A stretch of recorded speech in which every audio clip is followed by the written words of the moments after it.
get an overstatement. Yeah, no, we're excited to get a couple of days of training, being that we had to cancel, unfortunately, our UMKC match for this evening due to the updated kickoff against UConn because of the weather situation we had. So I'm excited to get a couple of extra days of preparation before we go out to Georgetown.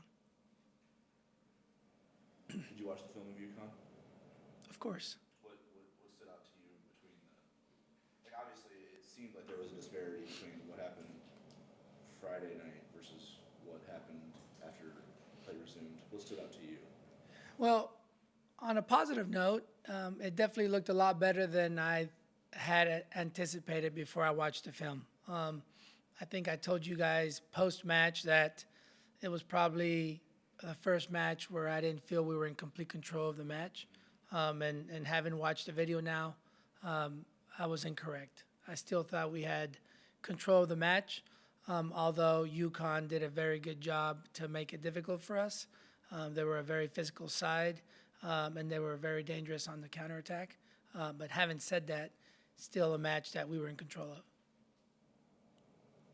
What made you feel like during the game or after the game that at first you didn't feel like they were in control?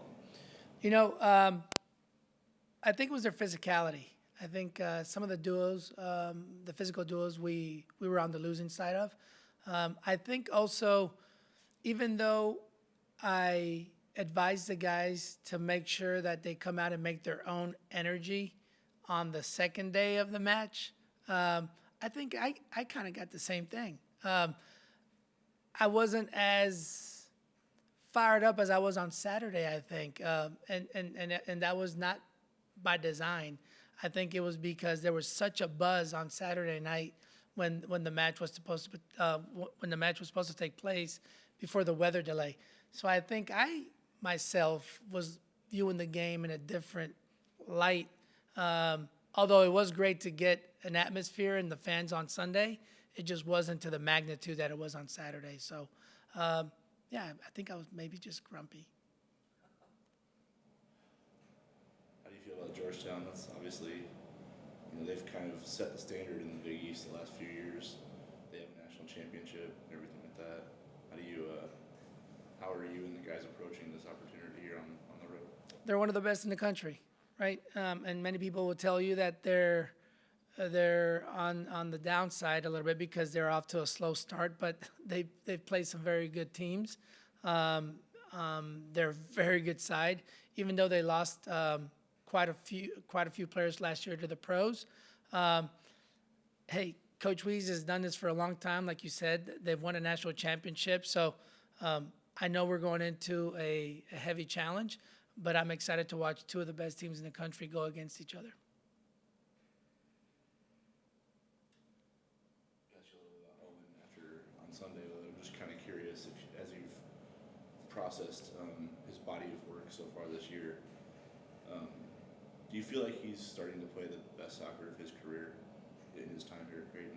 I believe so. And I think I told you after the match the other night as well. In the club world, before he got to Creighton, he was a center forward. We believe that at this level and maybe even at the next level, he can be a great attacking wingback. And I think he has displayed that thus far with the Blue Jays this season. And so I think he's coming into his own. I think he's doing a very good job on both sides of the ball and just gives us another attacking dimension. What were the attributes you saw that you felt like that would translate? Well, I'll give you the very first one for me is his competitive nature. OMalley is as competitive as they come. It doesn't matter if you're playing him in checkers or if you're playing in 5v2 or if you're out playing a little bit of football. He's a very competitive guy. He's technical and he's got a nose for goal. So I think those are all pretty good combination. With Saturday's match being the first true road match of the season, I mean, is that something the guys maybe embrace? Like, all right, let's go somewhere and play in front of somebody else's crowd. Absolutely. And I've said this time and time again, but we have the best stadium in the country. We have the best fans in the country. But at this stage of the season, being that our only away game was across town when we played the Mavs last week, It'll be good for us to get on the road a little bit and play in front of somebody else's crowd and on somebody else's pitch. Because when you're out on the road, now you really have to fall back on each other because you're in somebody else's city and you're there as a close-knit unit, and it's a lot of fun. Looking forward to it.